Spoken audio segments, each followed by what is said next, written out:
Muito bem. Durante o mês de julho, nós teremos classes únicas na nossa escola dominical. Interrompemos o trabalho regular das classes e juntamos todas as classes numa classe só, que é ministrada aqui no templo. Eu hoje estarei dando uma aula sobre o Adventismo do sétimo dia. No próximo domingo teremos uma aula sobre o que fazer quando nós pecamos. Depois teremos uma aula sobre as testemunhas de Jeová. E a última aula será sobre oração. Então, são temas, acreditamos, do interesse de todos. Todos serão abençoados, edificados, assim permita Deus. E retomamos as classes regulares no mês de agosto. Desde já agradecendo também a participação dos nossos professores que se esmeram, se dedicam a trazer ensino de qualidade para o povo de Deus aqui nesse lugar. Muito bem, vamos falar sobre o Adventismo do sétimo dia. O que eu vou apresentar aqui, em grande parte, é baseado no estudo feito pelo reverendo Gaspar de Souza, que recentemente esteve em nossa igreja. E o objetivo, como foi também quando estudamos outros movimentos religiosos no mês de férias do ano passado, o nosso alvo é entender a Igreja Adventista do sétimo dia, suas doutrinas, especialmente aquelas consideradas mais controversas, e compará-las com aquilo que os reformados em geral acreditam. Nosso alvo não é entrar em questões de julgamento individual dos membros individuais da igreja, mas simplesmente comparar aquilo que eles publicam como matéria de fé e prática com aquilo que nós acreditamos também, para esclarecimento dos membros da igreja. Deixe-me fazer algumas observações iniciais. Muitos evangélicos, eles consideram a igreja adventista como sendo também uma igreja evangélica, especialmente porque ela declara de frente as mesmas doutrinas ou pelo menos boa parte das doutrinas que os próprios evangélicos professam acreditar, como a trindade, a divindade de Cristo, o seu nascimento virginal, que Cristo morreu na cruz e ressuscitou e subiu à direita do Pai. Então, a igreja adventista, ela afirma estas coisas.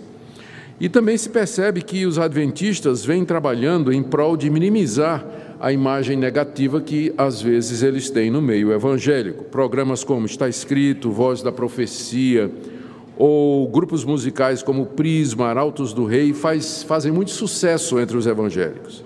E os CD musicais dos adventistas, que são muito bons na área de música, podem até ser encontrados em livrarias evangélicas. Então, é certo que sempre há aspectos positivos e por exemplo, nós reconhecemos o programa de saúde, a manutenção de hospital, de escolas, a educação oferecida nas escolas adventistas sempre é reconhecida como educação de qualidade, o cuidado que eles têm dos órfãos, das viúvas e necessitados, isso aí não há que negar, e temos que realmente reconhecer. Mas o nosso propósito não é fazer uma comparação teológica das doutrinas adventistas com as nossas. Então, o foco vai ser isso, o que é que eles ensinam e o que é que nós pensamos a respeito desses ensinamentos. Deixe-me dar um breve histórico de como a igreja adventista começou. No início do século XIX, houve um grande despertamento do interesse pela vinda de Cristo nos Estados Unidos. O pastor batista William Miller, ele era do estado de Nova York, ele começou a estudar detalhadamente as escrituras proféticas, especialmente o livro de Daniel. E quando ele chegou em Daniel 8,14, que diz assim: o anjo me disse, até 2.300 tardes e manhãs e o santuário será purificado, ele entendeu que aquilo se referia à vinda de Cristo, que Cristo haveria de vir para purificar o santuário em 2.300 tardes e manhãs. Então, pegando 2.300 tardes e manhãs, que ele considerava 2.300 dias, cada 2.300 tardes e manhãs representava um ano, ele tomou como ponto de partida aquela carta que o rei Ciro deu a Esdras e seus compatriotas para voltarem em Jerusalém, que ele calculou em 457, ele chegou então à conclusão que Cristo voltaria à Terra no ano de 1843. Quando ele fez essa conta foi feita em 1818. Então ele disse, daqui a 25 anos Cristo voltaria. Então, durante 25 anos, o Miller proclamou essa mensagem em todos os Estados Unidos, nas igrejas, e muitas igrejas se abriram para ouvir essa mensagem de que Cristo estava chegando e que ele voltaria no ano 1843. O interesse foi muito grande e se estima que pelo menos 100 a 150 mil cristãos estavam esperando a vinda de Cristo exatamente para o dia 21 de março de 1843, foi a data marcada pelo Miller. Mas o dia chegou e o evento não aconteceu. Miller, então, refez os cálculos, né? Onde é que ele errou? E ele descobriu que havia cometido o erro de 1 ano. Então, na verdade, a data da vinda de Jesus seria no ano seguinte, no dia 21 de março de 1844. E aí toda aquela expectativa, crentes que doaram suas lavouras, venderam suas casas, subiram nos tetos vestidos de branco para esperar Cristo voltar no dia 22 de outubro, no dia 21 de março de 1844. Mas essa data chegou e também nada aconteceu. Mais uma vez, Miller refez os cálculos e descobriu que era, na verdade, 22 de outubro, não 21 de março, mas 22 de outubro daquele mesmo ano. Contudo, essa previsão falhou também. Então, Miller, dando toda a prova de sinceridade e honradez, ele confessou simplesmente que havia se equivocado em seu sistema de interpretação bíblica e ele parou. Ele abandonou a vida pública de pregador e disse, não, eu errei. E simplesmente se retirou de cena. Mas nem todos os seus discípulos estavam dispostos a abandonar a mensagem de Miller.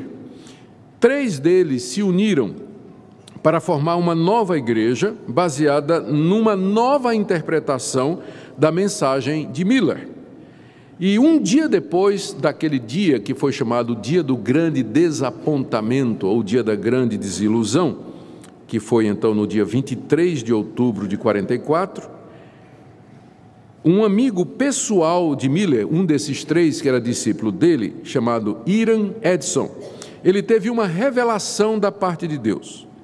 E aqui eu estou citando a revelação que está no livro Administração da Igreja, página 20 dos Adventistas. O Edson, disse o seguinte, eu vi distinto e claramente que nosso sumo sacerdote Jesus Cristo, em vez de sair do lugar santo, do santuário celeste, para vir à terra, no dia 7º do mês, ao fim dos 2.300 dias, ou seja, naquela data que Miller, o mestre dele, tinha dito, na verdade, Jesus entrava naquele dia pela primeira vez no 2º compartimento do santuário, e ali tinha uma obra a realizar no lugar santíssimo antes de voltar à terra. Então o Edson disse que Miller estava certo na data, ele só errou no lugar. Naquela data, 22 de outubro de 1844, Jesus de fato saiu do santuário celeste, mas não para voltar fisicamente à terra, mas para entrar no Santo dos Santos, lá nos céus. E lá ele ia terminar a obra de purificação pelos nossos pecados. E aí Edson partilhou com outros membros do seu grupo essa visão, e 2 grupos se formaram a partir dessa nova revelação. Um grupo dirigido por Joseph Bates e outro dirigido por uma moça chamada Ellen, que mais tarde seria Ellen White, e que dava muita ênfase aos dons do Espírito, particularmente profecia. Nós vamos nos concentrar aqui no grupo que seguiu Ellen White, que é o grupo que deu origem à Igreja Adventista do Sétimo Dia, como nós temos hoje. Vou começar falando das revelações de Ellen White, então. Ellen White, depois desse tempo, exatamente como o Hiram Edson, que disse que teve uma revelação onde ele viu Cristo entrando no santuário celeste em 1844, ela também passou a reivindicar revelações da parte de Deus, visões, anjos em que Deus falava com ela. E essas revelações foram publicadas na forma de livros e outros escritos que foram aceitos pelos seguidores de Ellen White e que contribuíram para a formação da doutrina dos adventistas e para a expansão da igreja. Ela e seu marido disseminaram amplamente os seus ensinos proféticos e doutrinários através de revistas e livros. E embora a Igreja Adventista afirme que a Bíblia é a sua autoridade doutrinária, se ela for seguir os seus documentos oficiais, ainda crê que Deus inspirou Ellen White em sua interpretação das Escrituras e em seus conselhos, conforme nós encontramos nos livros. A obra-prima de Ellen White, que eu tive eu tive a oportunidade de ler toda, que é O Grande Conflito. Eu não sei quantos aqui já leram O Grande Conflito, eu li o livro todo. Esse livro já foi editado em mais de 30 línguas, com uma vendagem superior a 2 milhões de exemplares no mundo todo. Ela tem outras obras consideradas também inspiradas e que são importantes na formação do pensamento adventista, como A Vida de Jesus, Patriarcas e Profetas, Veredas de Cristo, O Desejado de Todas as Nações, etc.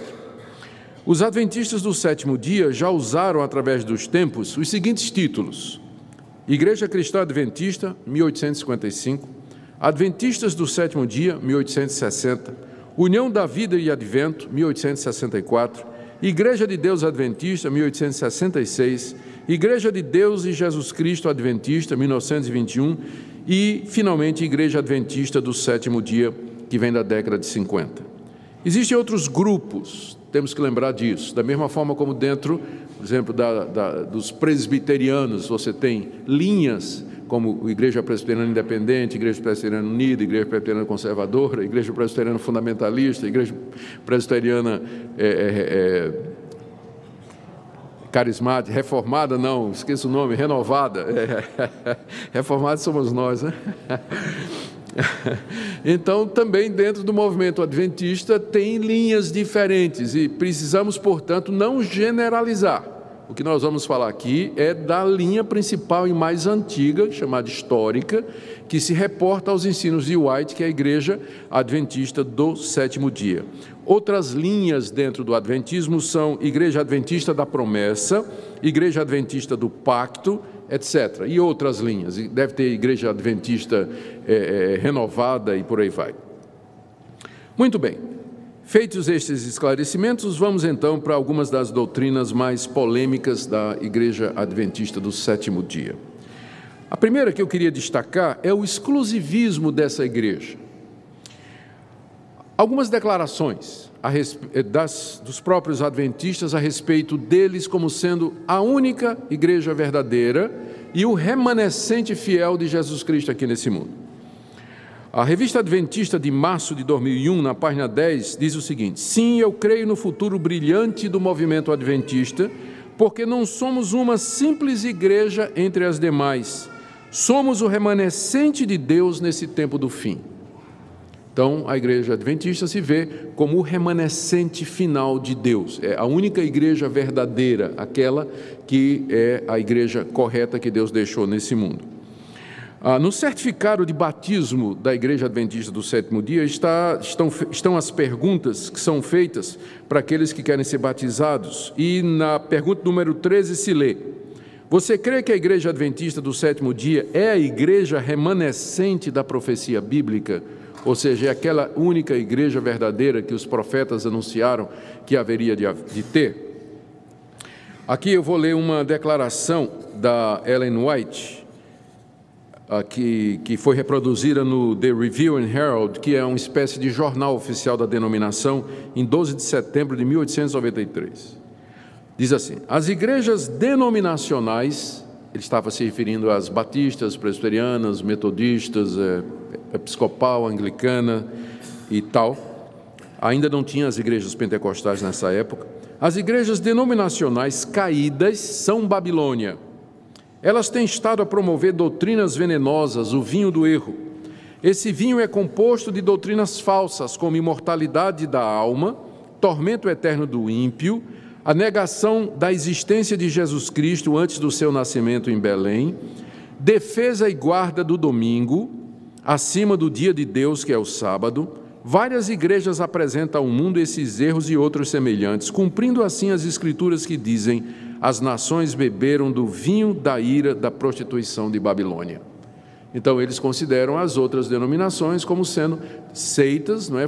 Doutrinas erradas, e o cumprimento daquela profecia de que Babilônia haveria de enganar todas as nações. A razão é porque nós observamos o domingo, a gente ensina que depois de morrer a pessoa está consciente, ou vai para o céu ou vai para o inferno, e nós dizemos que quem existiu antes de Jesus vir ao mundo era Deus Filho. Jesus passa a existir, é claro, depois que ele se torna homem, mas eles dizem não, que Jesus já existia antes de se tornar homem entre nós. Em contraste a todas esse exclusivismo da Igreja Adventista, as igrejas reformadas reconhecem que a verdadeira Igreja de Deus, ela não está contida numa única denominação. Nós sabemos que a Igreja Presbiteriana, por exemplo, ela não é a única igreja verdadeira e que o reino de Deus é maior do que a Igreja Presbiteriana do Brasil. Nós recebemos os nossos irmãos batistas, recebemos os irmãos da Assembleia de Deus, recebemos irmãos de outras denominações. Para nós, onde o Evangelho é pregado em verdade, ali está a Igreja de Deus, quer seja aqui, quer seja em outra denominação, quer seja em outro país, em qualquer outro lugar, onde a palavra de Deus é ensinada em verdade, o batismo e a ceia são administrados da forma correta, onde é feito o exercício da disciplina entre os membros, ali está uma igreja de Jesus Cristo, não necessariamente dentro da nossa denominação. E, além disso, se a Igreja Adventista é o remanescente e elas tem menos de 200 anos de idade, quer dizer que ninguém se salvou em 2000 anos de história. Antes do surgimento da Igreja Adventista, não tinha salvação. Ela tem menos de 200 anos de existência. E o cristianismo tem 2000 anos de história. Então, a gente tem uma dificuldade com esse exclusivismo, né, que caracteriza, às vezes, uma seita. Uma das características da seita é exatamente o exclusivismo. Nós somos aquele povo que está profetizado na Bíblia e fora da nossa igreja não tem possibilidade de salvação. A segunda doutrina que eu quero destacar aqui é a doutrina de Cristo. A Igreja Adventista faz a seguinte declaração sobre Jesus Cristo no seu documento oficial, Nisto Cremos. No fundamento 4, ela diz: Deus, o Filho Eterno, encarnou-se em Jesus Cristo. Por meio dele foram criadas todas as coisas, é revelado o caráter de Deus, efetuada a salvação da humanidade e julgado o mundo. Sendo para sempre verdadeiramente Deus, ele se tornou também verdadeiramente homem. Jesus, o Cristo, concebido do Espírito Santo e nasceu da Virgem Maria. Todos nós assinaríamos embaixo essa declaração. Ela é perfeitamente evangélica. Contudo, há 2 pontos polêmicos na doutrina de Cristo, de acordo com os documentos adventistas. Primeiro, Ellen White afirmou que Jesus Cristo é o arcanjo Miguel. Ela afirma isso no livro Os Patriarcas, na página 366. E a base que ela usa é a passagem de Judas, que eu queria abrir com vocês aqui. Judas, verso 9. Nesse livro, Judas, não Iscariotes, mas irmão de Jesus, o nome Judas era bastante comum naquela época.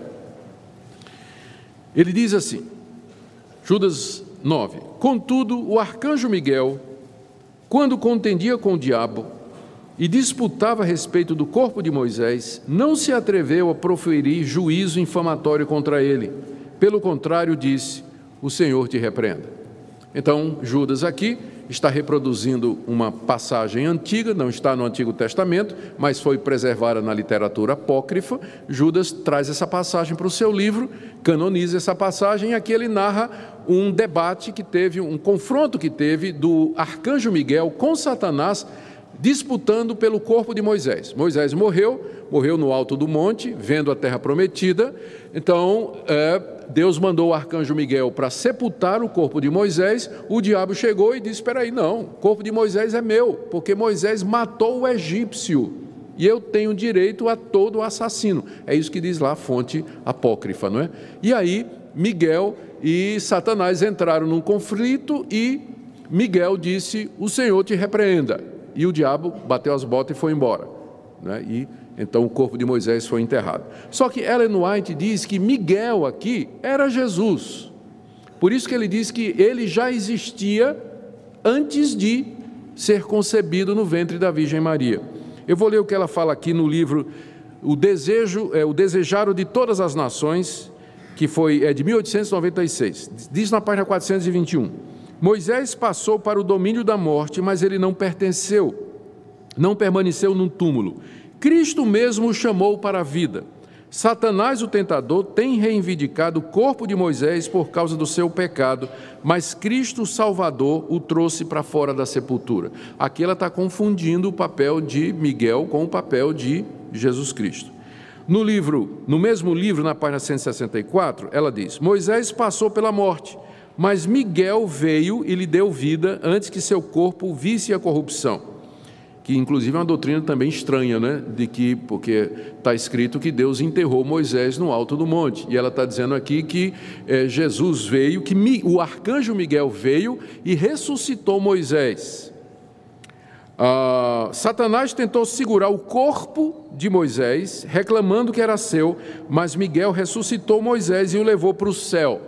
Onde está na Bíblia isso, ninguém achou, até o dia de hoje. Satanás rebelou-se cruelmente contra Deus, acusando de ser injusto em permitir sua presa ser tomada dele. Mas Cristo não repreendeu seu adversário, humildemente se submeteu ao Pai, dizendo: o Senhor te repreenda. Olha, mas no texto bíblico, quem é que diz o Senhor te repreenda? Miguel. Mas ela então diz que aqui quem fez isso foi Cristo, ou seja, ela confunde os dois. Por isso que também eles dizem que Jesus já existia antes da encarnação, porque ele era o arcanjo Miguel que aparece no Antigo Testamento, então era Jesus Cristo. Isso, contudo, é muito estranho, porque em João capítulo 1, verso 3, está dito que Cristo criou todas as coisas. Miguel é a criatura. Jesus é adorado por Miguel. Hebreus capítulo 1, verso 6, todos os anjos de Deus o adorem, e anjos não podem ser adorados. Se Jesus era um anjo, anjos não podiam ser adorados, de acordo com Apocalipse 22, de 8 a 9, para não falar da falta de qualquer evidência bíblica para esse tipo estranho de interpretação. A segunda coisa estranha a respeito de Jesus, na doutrina adventista, é que ele tinha uma natureza pecaminosa. Eu vou ler aqui o que está escrito numa obra oficial também, chamada Estudos Bíblicos, na página 140 e na página 141. Na sua humanidade, Cristo participou de nossa pecaminosa natureza caída. Se assim não fosse, ele não teria sido feito como seus irmãos e não poderia ser tentado como nós fomos. A ideia de que Cristo foi nascido de uma mãe imaculada e sem pecado, eles estão reagindo ao catolicismo aqui, não é? Não a nós, porque a gente também não acredita nisso. A gente não acredita que Maria não tinha pecado. Essa ideia de que não herdou tendências para o pecado e por isso não pecou, remove Jesus do mundo caído e do próprio lugar onde a ajuda é necessária. Em seu lado humano, Cristo herdou exatamente o que todo filho de Adão herda, uma natureza pecaminosa caída. Então, eles ensinam com clareza que Jesus tinha uma natureza pecaminosa caída. Contudo, o que é que as Escrituras nos ensinam? Esse Jesus não é o Jesus da Bíblia, pois Lucas 1,35, ele é o ente santo que haveria de nascer. 1 de Pedro 1,19, ele era sem defeito e sem mácula. 2 de Pedro 3,14, ele foi separado,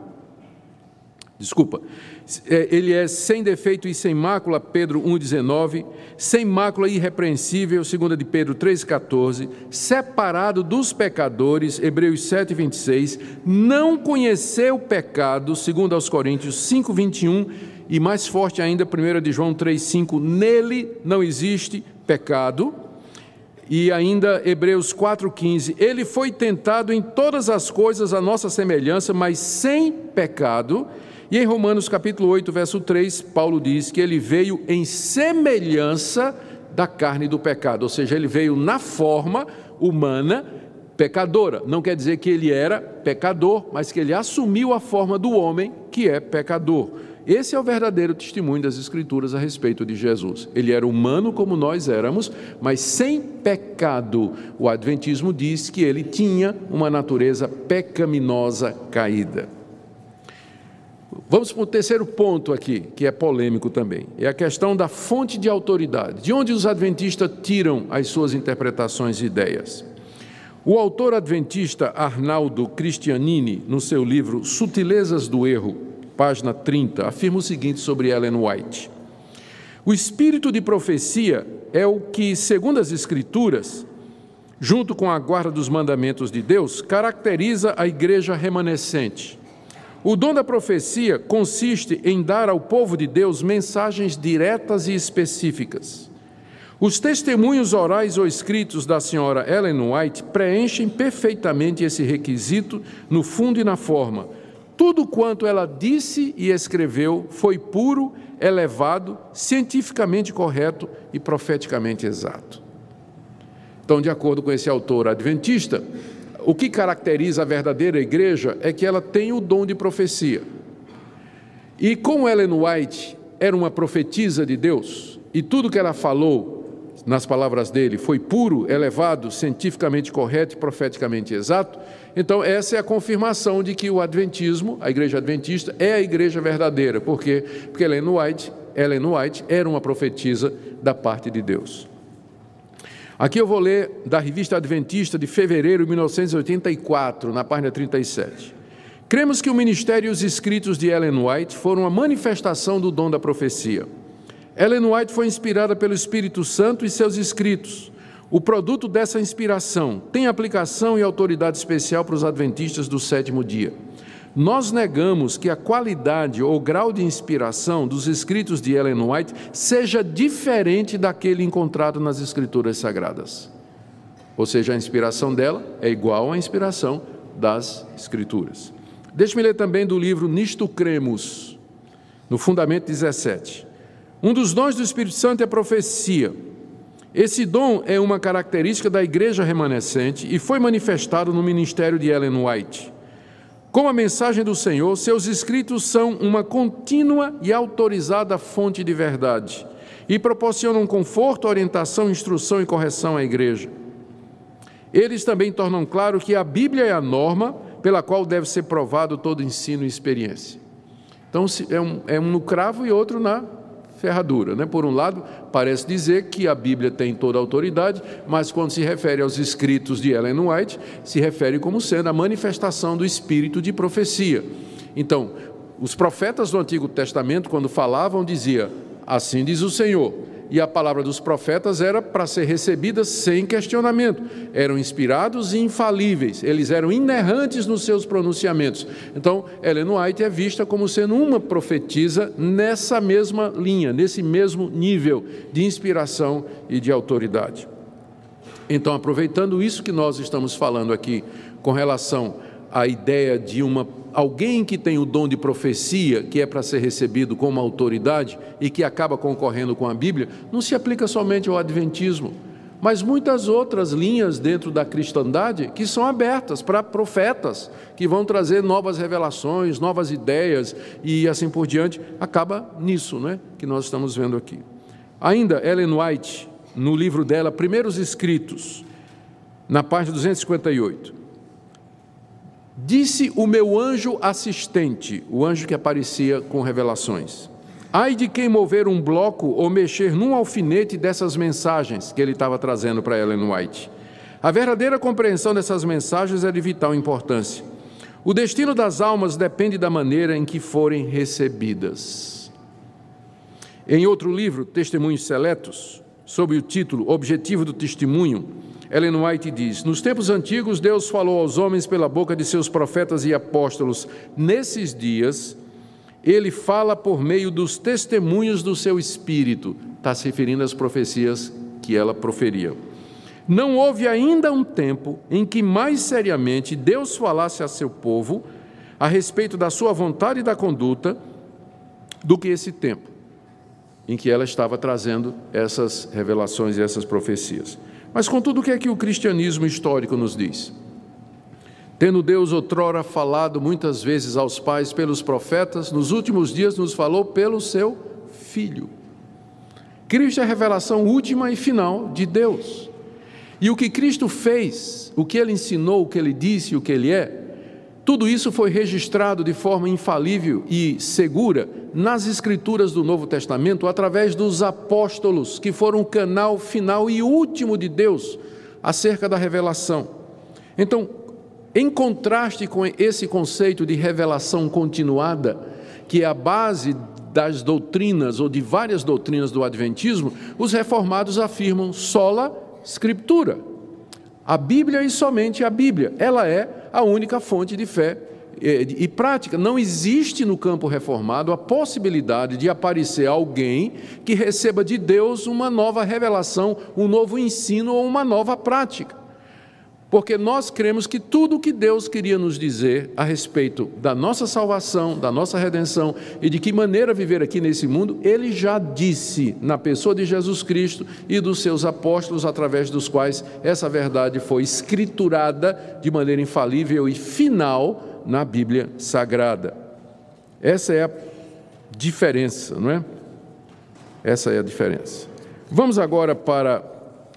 Sim, eu preciso dizer aqui que a gente valoriza os escritos dos pais da igreja, a gente valoriza os escritos de Calvino e de Lutero, mas nós não os consideramos como inspirados. Nós dizemos que eles têm erros. Calvino errou, Lutero errou, os reformados erraram em alguns pontos. Nós não colocamos os escritos deles em par com a Escritura Sagrada e nem tiramos dos escritos dele as nossas doutrinas. Nós queremos que as nossas doutrinas tenham fundamento bíblico. Se não tiver, Calvino pode dizer o que for.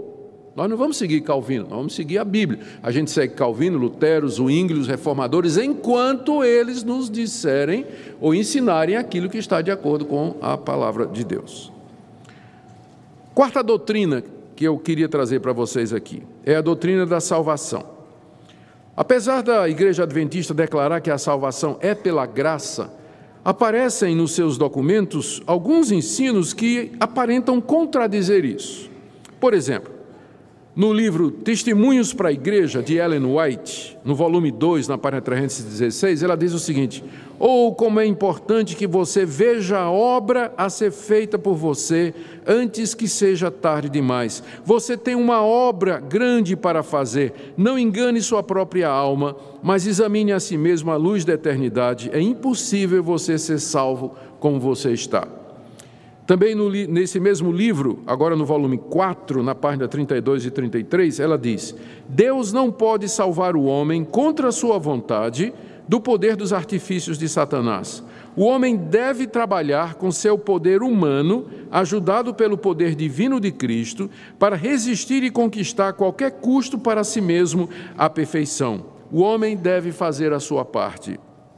E ainda na mesma obra, na página 120, agora no volume 2, cada membro do corpo, está falando dos membros da igreja, deveria sentir que a salvação de sua própria alma depende de seus próprios esforços individuais.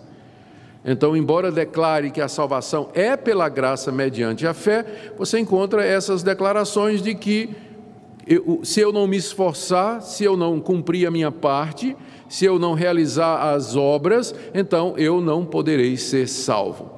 Na versão ou no entendimento reformado, a salvação é uma obra de Deus do começo ao fim. É Deus que vem ao encontro do pecador, ilumina a mente e o coração dele, regenera o seu coração e aí então, transformado por Deus, o pecador reage. Só que as obras do pecador, elas não são meritórias, elas não são feitas para obter a salvação, mas elas são resultado da salvação que Deus já operou graciosamente no seu coração. Então, os reformados não são contra as obras. A gente diz que nós temos que praticar boas obras, só que nós não praticamos boas obras para sermos salvos. Nós praticamos boas obras porque já fomos salvos pela graça de Deus mediante Jesus Cristo. Então, essa é a diferença aqui. Ainda dentro dessa linha da doutrina da salvação, a gente fica com a impressão, lendo algumas coisas, de que para a Igreja Adventista do sétimo dia, a guarda do sábado é necessária para a salvação.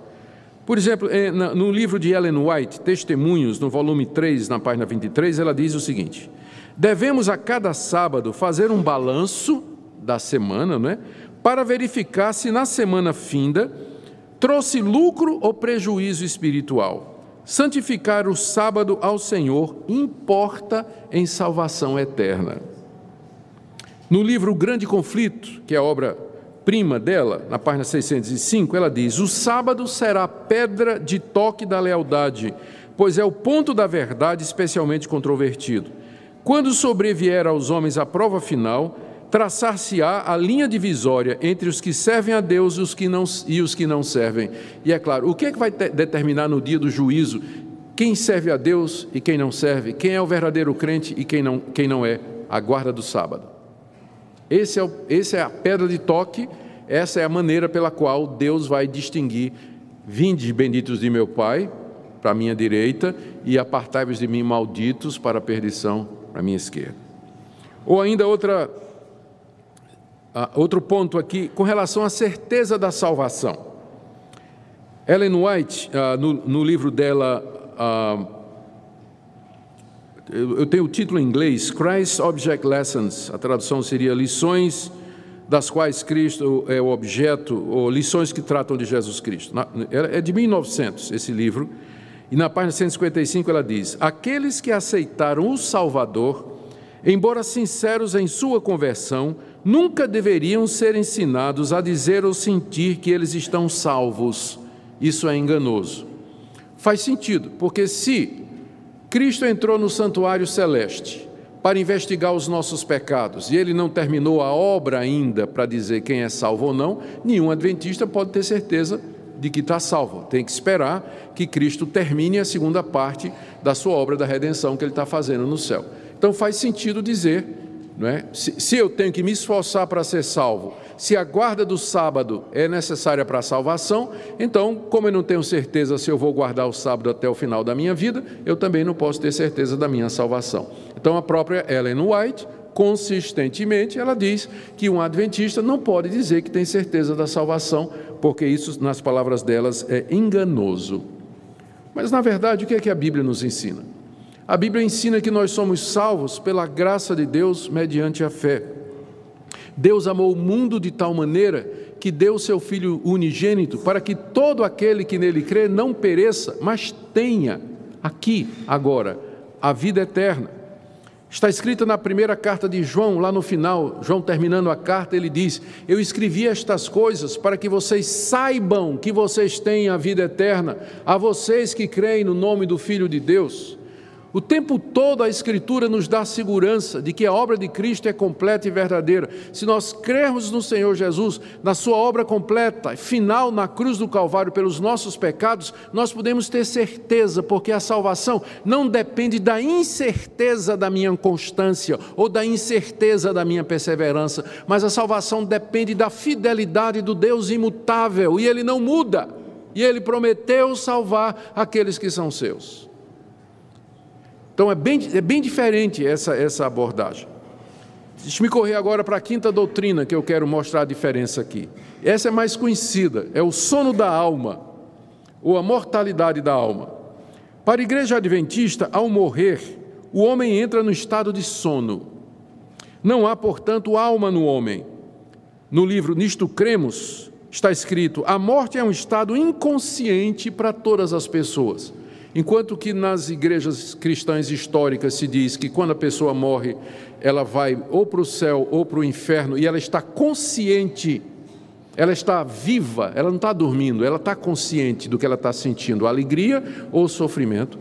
Os adventistas dizem que a pessoa, quando morre, ela fica inconsciente, né? Que eles chamam sono da alma. Eles dizem que as almas dos justos dormem até a ressurreição e o dia do juízo final.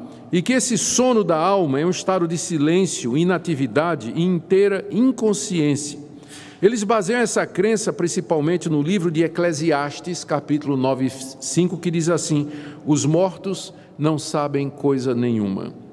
Mas o contexto mostra que essa passagem, que nessa passagem, o autor do livro de Eclesiastes está falando sobre a relação dos mortos com a vida terrena, e não sobre o estado da alma depois da morte. É claro que um morto não sabe de nada, ele está morto. O que ele vai saber do que está acontecendo aqui nesse mundo? Está se referindo do corpo com relação à existência terrena, né? Não está falando do que acontece depois da morte. Então a passagem é só ler no contexto e você vai ver que é isso que o autor está dizendo. Quando a pessoa que morre, o corpo dela, não tem mais relação nenhuma com esse mundo aqui, não está falando em nada da sobrevivência da alma. Tanto é que no próprio livro de Eclesiastes, no final, está dizendo que quando morremos, o corpo volta ao pó como era, e o espírito volta a Deus, que o deu. No próprio livro de Eclesiastes fala isso. Para Ellen White, o primeiro sermão, adivinhe para Ellen White quem pregou o primeiro sermão sobre a imortalidade da alma? O diabo. No jardim do Éden, quando chegou para Eva e disse: certamente não morrerás. Então, esse foi o primeiro sermão sobre imortalidade e que foi pregado pelo diabo. Ela também diz: a teoria da imortalidade da alma é uma das falsidades que Roma tomou emprestada do paganismo e incorporou à religião da cristandade. Queridos, a Bíblia, contudo, diz que ao morrer o homem, o seu espírito sobrevive. Mateus 10, 28, Jesus Cristo disse: não temam aqueles que podem matar somente o corpo, temam aquele que pode lançar no inferno não somente o corpo, como também a alma.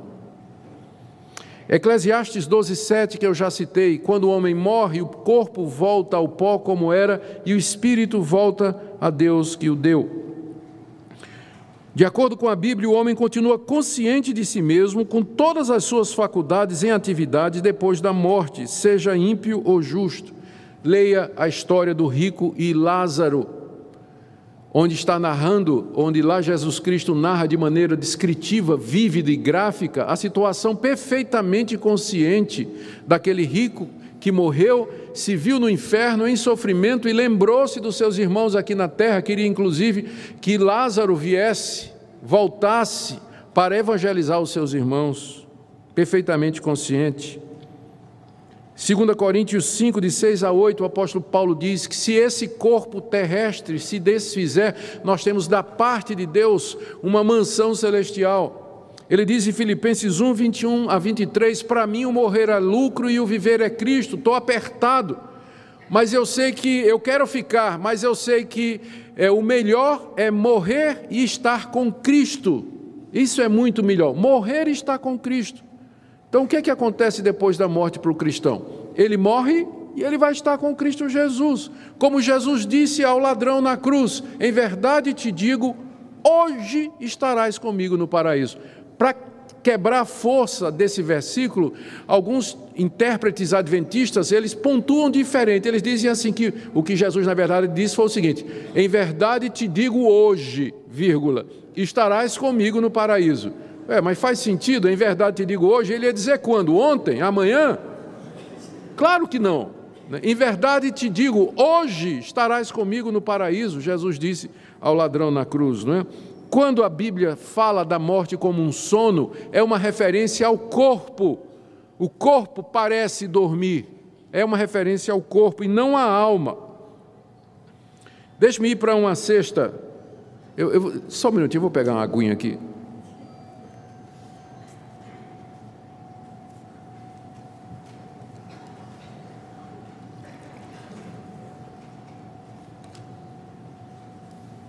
Só não ofereço porque eu já bebi no bico, tá?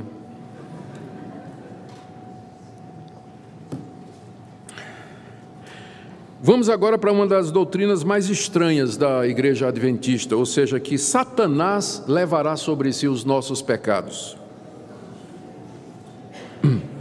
Segundo a Igreja Adventista, todas as nossas iniquidades serão carregadas pelo diabo.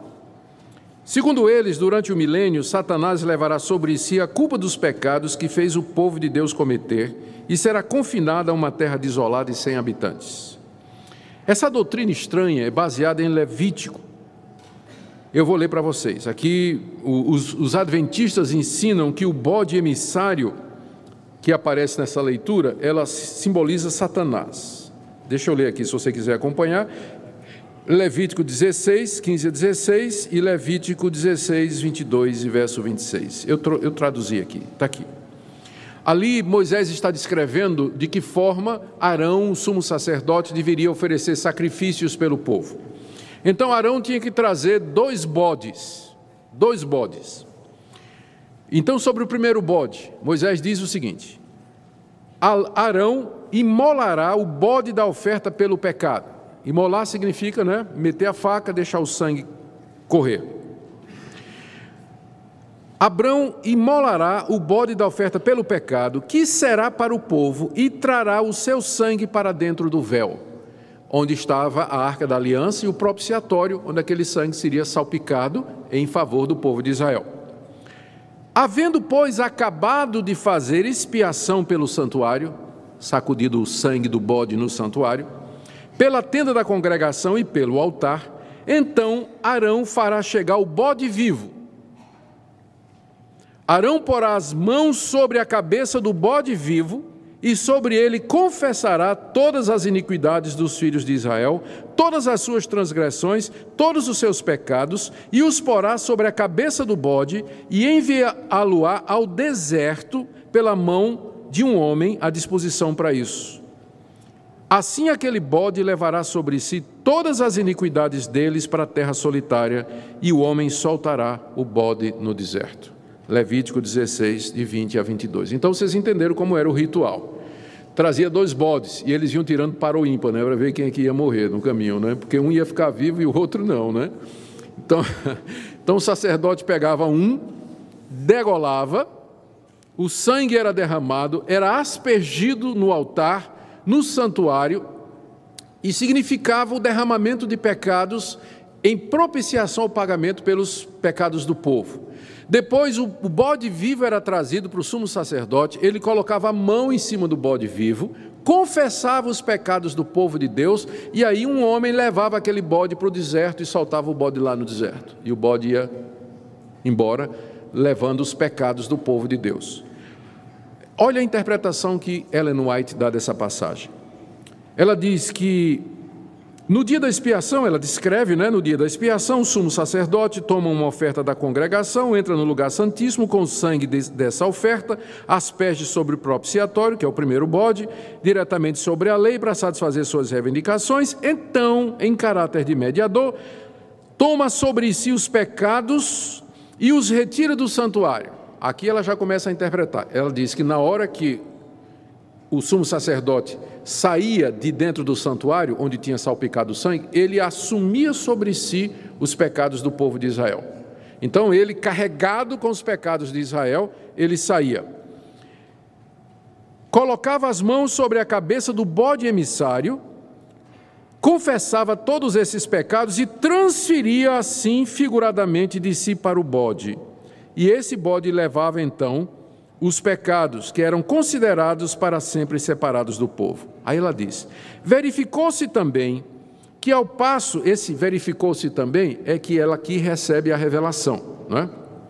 Verificou-se também que ao passo que a oferta pelo pecado apontava para Cristo, aquele primeiro bode sacrificado apontava para Cristo, como mediador, o bode emissário tipificava Satanás, autor do pecado, sobre quem os pecados dos verdadeiros penitentes serão finalmente colocados. Quando Cristo, pelo mérito de seu próprio sangue, remover do santuário celestial os pecados de seu povo, ao encerrar-se o seu ministério, ele os colocará sobre Satanás, que na execução do juízo deverá arcar com a pena final.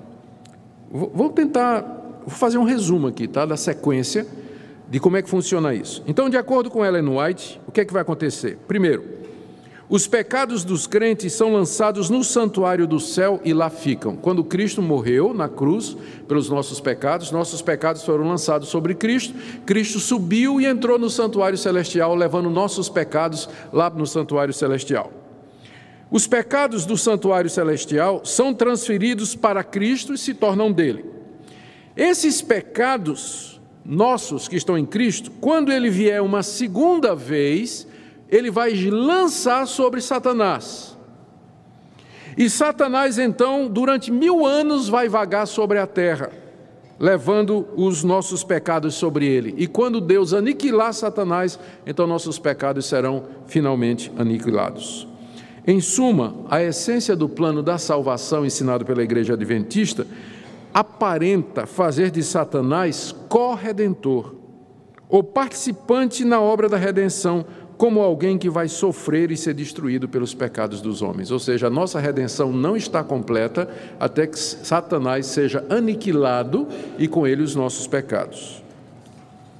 O Dr. McNair comentando essa passagem lá de Levítico sobre os 2 bodes, ele diz: a verdade é que os 2 bodes são uma oferta pelo pecado. E, evidentemente, eles são uma dupla representação de Cristo. Os 2 bodes representam Cristo. Não é que um representa Cristo e o outro representa o diabo. Os 2 representam Cristo. O ponto principal é que os pecados pelos quais o primeiro bode morre são levados embora pelo segundo. É isso que Cristo fez, está apontando para Jesus Cristo, não tem nada que meter o diabo aqui no meio. De onde é que vem essa ideia de que os pecados serão lançados no diabo? Uma doutrina tão importante assim deveria ter alguma base bíblica, ou aparecer em algum lugar no Novo Testamento. Mas o que é que o Novo Testamento diz? Que ele é a propiciação pelos nossos pecados, se referindo a Jesus Cristo, que na cruz do Calvário ele efetuou uma completa e final redenção. Em nenhum lugar da Escritura se fala a respeito dessa doutrina estranha. Vamos agora para a guarda do domingo, como dia do Senhor, que é o 7º ponto. São só 32 pontos, vocês fiquem tranquilos. Nós vamos terminar em tempo para o culto da tarde, pode ficar tranquilo. Para a igreja adventista, a observância do domingo constitui apostasia. Isso que nós estamos fazendo hoje é apostasia. O que é que diz Ellen White no livro Testemunhos, volume 3, página 397? A lei da guarda do primeiro dia da semana é o produto de um cristianismo apóstata. O domingo é filho do papado, exaltado pelo mundo cristão acima do sagrado dia do repouso de Deus. Ela diz também que a guarda do domingo é fruto do mistério da iniquidade, que Paulo menciona lá em 2 Tessalonicenses. Literalmente aqui no livro Testemunhos, volume 2, página 318, ela diz: a observância do domingo deve a sua existência ao mistério da iniquidade, e sua imposição será o virtual reconhecimento dos princípios que são a pedra angular do romanismo. Mas será que é isso que as Escrituras desejam nos ensinar sobre o 4º mandamento? Lembra-te do dia de sábado para o santificar? Como Cristo é o Senhor do sábado, isto é, o sábado é que se submete a ele. Vejamos as razões pelas quais os cristãos observam o domingo. Primeiro, Cristo ressuscitou no primeiro dia da semana. O primeiro dia da semana foi o dia especial das manifestações de Cristo ressuscitado. Ele manifestou-se pelo menos 5 vezes no primeiro domingo e outra vez no domingo seguinte. O Espírito Santo foi derramado no dia de Pentecostes, no dia de domingo. Os cristãos dos tempos apostólicos costumavam se reunir aos domingos para celebrar a ceia do Senhor, pregar e separar suas ofertas para o Senhor. Atos 20, capítulo 7, 1 Coríntios 16, Atos capítulo 20, verso 7, 1 Coríntios capítulo 16, 1 e 2. Agora deixe-me só trazer o testemunho da história da igreja. Segundo os adventistas, o sábado foi uma invenção de Constantino no século IV, quando ele declarou o cristianismo como sendo a religião oficial do Império Romano e criou a instituição igreja, e ele pegou o dia do sol, que era no domingo, e transformou no dia do Senhor Jesus. Então eles dizem que foi só a partir de Constantino que o domingo virou o dia oficial da guarda dos cristãos. Mas eu quero ler aqui a carta de Barnabé, datando do ano 100, portanto 300 anos antes de Constantino.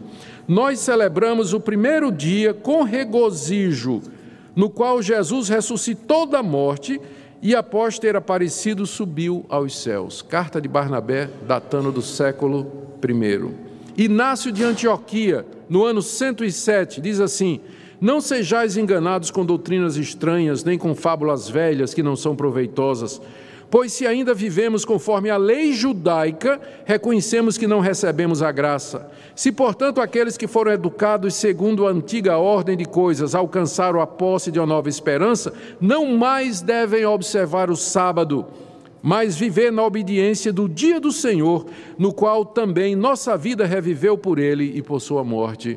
Aqui é Inácio de Antioquia, no ano 107, já falando que não mais se guardava o sábado, mas o primeiro dia da semana.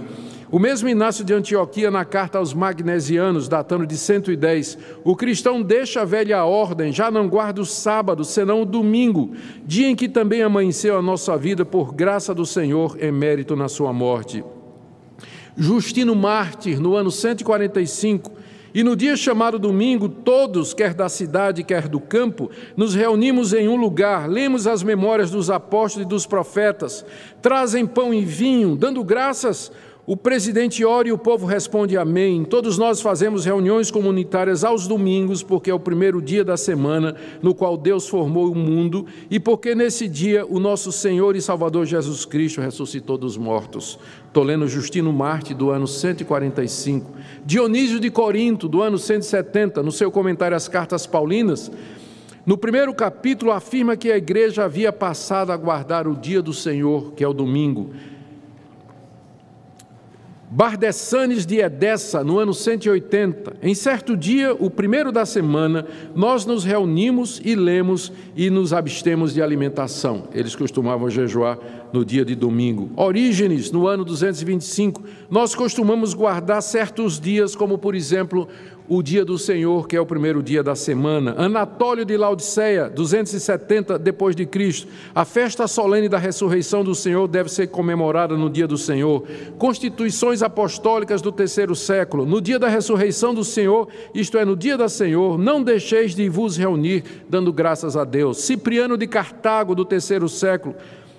Quando Cristo veio, tudo em verdade foi cumprido. Pela razão do oitavo dia, isto é, o primeiro dia depois do sábado, ser aquele que o Senhor havia de ressuscitar e vivificar, dando-nos a circuncisão do Espírito, assim também o oitavo dia é chamado dia do Senhor.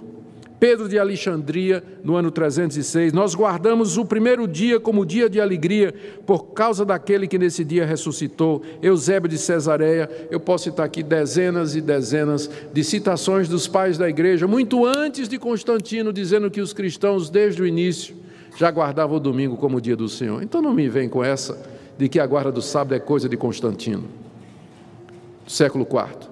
É só ler o testemunho dos pais da igreja e verificar se há aquilo que nós já vemos no livro de Atos, que os cristãos começaram a se reunir no primeiro dia da semana, porque é o dia que o Senhor ressuscitou, e eles entenderam que o mandamento, lembra-te do dia de sábado para santificar, ele é profético, ele antecipava aquele descanso eterno que Jesus nos deu através da sua ressurreição. Portanto, o sábado cristão é o domingo, cumpre plenamente aquele mandamento. Vocês têm tempo para mais uma? Vou terminar com essa. O juízo investigativo. Nós já mencionamos brevemente, mas eu vou dizer aqui.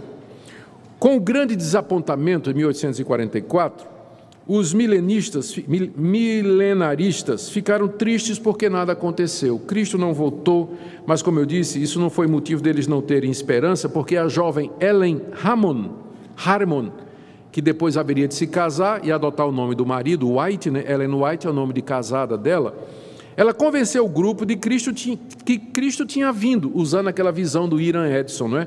Mas não à terra, mas ele tinha entrado no santuário do céu. 10 anos depois, Tiago White, marido dela, cunhou esse nome, juízo investigativo. E na obra Nisto Cremos, Fundamento 23, se diz o seguinte: Cristo foi empossado como nosso grande sumo sacerdote e começou seu ministério intercessório por ocasião de sua ascensão. Em 1844, no fim do período profético dos 2.300 anos, ele iniciou a segunda e sua última etapa do ministério expiatório. É uma obra de juízo investigativo, a qual faz parte a eliminação final de todo o pecado, prefigurada pela purificação do antigo santuário hebraico no dia da expiação. Ou seja, o juízo investigativo é o que Cristo está fazendo agora. Ele entrou no santuário celestial em 1844 e está investigando os registros de vida de todos os crentes. Ele começou com os mortos e depois vai continuar com os vivos para determinar se eles merecem a vida eterna. Depois das pessoas terem sido julgadas, os pecados daquelas que passam nessa prova que Cristo está fazendo no céu serão apagados. Olha o que diz Ellen White no livro O Grande Conflito, página 23. Os que seguiram a luz da palavra profética viram que, em vez de vir à terra, Cristo, ao terminar em 1844 os 2.300 dias, entrou no lugar santíssimo do santuário celeste a fim de terminar a obra da expiação. É impossível, note isso, É impossível que os pecados dos homens sejam cancelados antes de concluído o juízo em que seu caso deve ser investigado. Quer dizer o seguinte, a salvação não está completa. O que Cristo fez na cruz foi a primeira parte.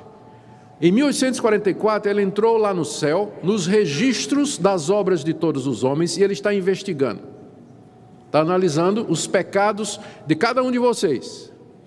No fim da investigação, ele vai concluir: esses estão perdoados, esses não estão. Os que não estiverem, serão aniquilados.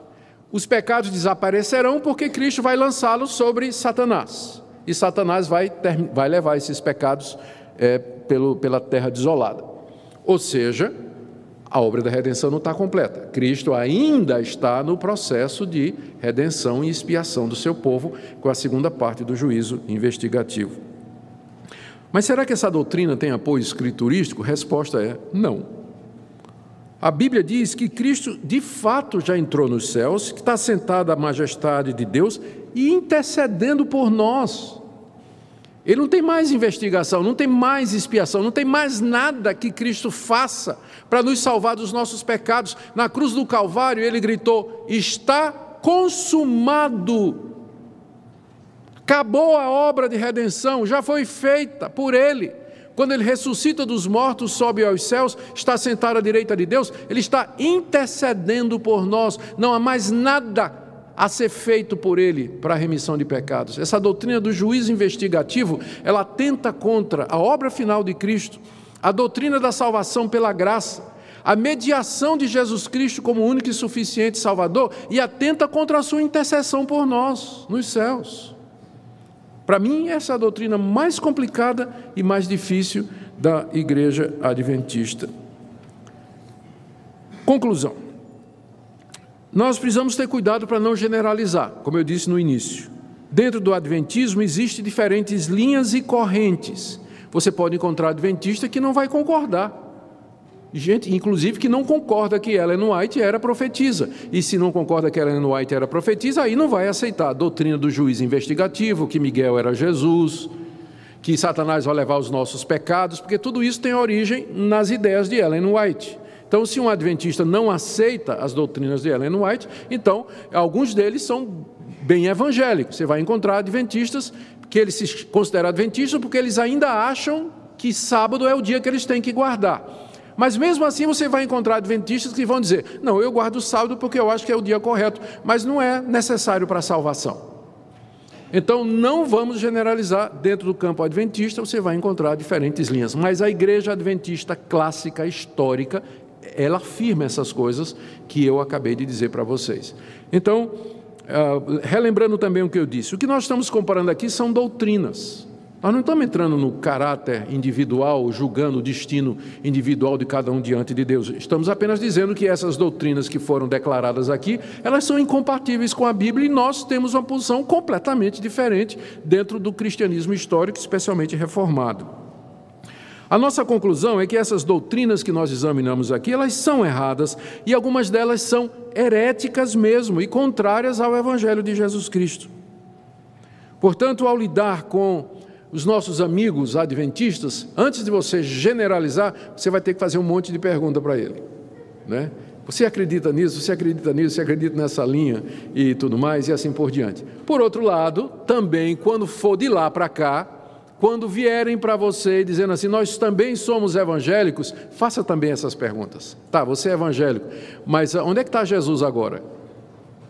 Não, ele está no santuário. Desde 1844. Fazendo o quê? Investigação pelos nossos pecados. Então, eu tenho dificuldade em entender que você seja evangélico, amigo. Quem é que o diabo vai levar os nossos pecados no final? Vai. Então, está difícil também, companheiro. Então, entende? Tem que ser caso a caso antes de você fazer um julgamento geral. Por que eu trago essas coisas para a igreja? Porque a verdade importa. Porque o que salva não é a fé, mas é a fé na verdade. É isso que salva. E nós precisamos ter convicção e certeza daquilo que cremos e nos firmarmos naquilo que está revelado na Escritura, nossa única regra de fé e prática. Amém?